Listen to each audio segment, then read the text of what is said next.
Assalamualaikum warahmatullahi wabarakatuh. Perkenalkan, nama saya Citra Uliarani. Saya merupakan mahasiswa psikologi UMP Universitas Negeri Padang. Di sini saya akan mempresentasikan hasil penelitian yang telah saya lakukan mengenai analisis fenomenologi interpretatif pengalaman korban ghosting. Di sini mengapa saya memilih penelitian mengenai pengalaman korban ghosting. Nah, di sini pada zaman sekarang banyak sekali khususnya kalangan muda terjadi peristiwa ghosting yang mana dapat mengganggu kesehatan mental mereka. Nah, di sini saya tertarik untuk meneliti pengalaman korban ghosting. Saya meneliti penelitian saya menggunakan 3 partisipan, yang dimana ketiga partisipan merupakan pada masa remaja, yang dimana mereka mengalami gangguan mental yang sampai menyakiti diri mereka sendiri, seperti mereka mengalami stres, kemudian ingin menyakiti diri sendiri dan ingin membunuh diri sendiri dan ingin membalaskan dendam. Itu yang disebabkan oleh kejadian ghosting. Nah, di sini saya tertarik untuk meneliti mengenai pengalaman korban ghosting yang mana mereka bisa bangkit dari kekecewaan mereka. Dan metode yang kami gunakan untuk penelitian ini adalah menggunakan metode penelitian kualitatif dan pendekatan fenomenologi, yang dimana kualitatif merupakan metode penelitian yang mengungkapkan berbagai pengalaman manusia. Penelitian kualitatif juga mencoba berusaha untuk mendeskripsikan pengalaman yang dialami oleh individu.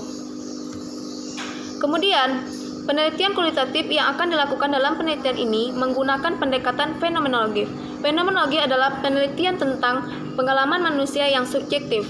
Fenomenologi bertujuan untuk mempertahankan fenomena yang muncul dalam dunia sehingga objek penelitian menjadi pihak pertama dalam mendeskripsikan kehidupan mereka. Tujuan fenomenologi adalah menangkap sedekat mungkin bagaimana fenomena tersebut dialami di dalam konteks terjadinya suatu fenomena. Ghosting merupakan situasi ketika seorang memutuskan hubungan dengan menghentikan seluruh komunikasi yang secara tiba-tiba tanpa adanya penjelasan. Dia orang yang selama ini jadi teman komunikasi melalui gadget hingga terjalin hubungan yang nyaman tiba-tiba menghilang seperti hantu. Nah, inilah yang dinamakan dengan ghosting, yang dimana mereka menjalin suatu hubungan tidak bertemu secara langsung namun secara virtual. Kemudian mereka sudah merasakan kenyamanan dan sudah memperoleh kebahagiaan dari seseorang. Kemudian tidak lama kemudian mereka di-ghosting. Di-ghosting yang dimaksud adalah mereka terjadinya miskomunikasi, yang dimana tidak adanya kabar dari salah satu pihak, sehingga mengakibatkan salah satu seorang mengalami kerusakan mental atau terganggunya kesehatan mental mereka, yang mana membuat kehidupan mereka menjadi buruk.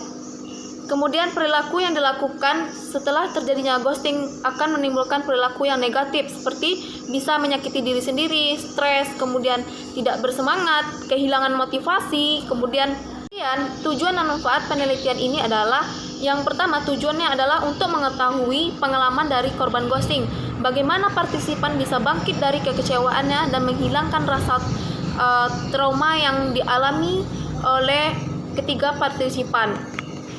Kemudian manfaat penelitian ini adalah agar pembaca tidak mengalami kejadian ghosting, kemudian bisa mengatasi bagaimana bisa keluar dari permasalahan ketika di ghosting. Maka dari itu kami tertarik sekali untuk meneliti pengalaman korban ghosting ini, karena mereka bisa bangkit dari kekecewaannya dan bisa mengatasi trauma yang mereka alami.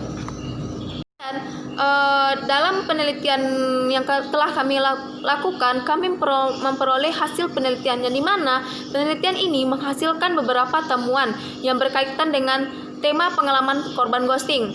Dalam menguraikan hasil penelitian, peneliti mengawali dengan menyajikan profil ringkas masing-masing partisipan, dan kemudian peneliti menjabarkan dua tema penting yang telah ditemui ketika melakukan penelitian. Yang pertama adalah tema perasaan bahagia, kemudian perasaan trauma. Perasaan bahagia yang mereka peroleh sebelum terjadinya peristiwa ghosting, yang dimana mereka selalu mendapatkan perhatian, selalu merasa bahagia, selalu mendapatkan motivasi dari seseorang tersebut dan tidak merasakan kesepian.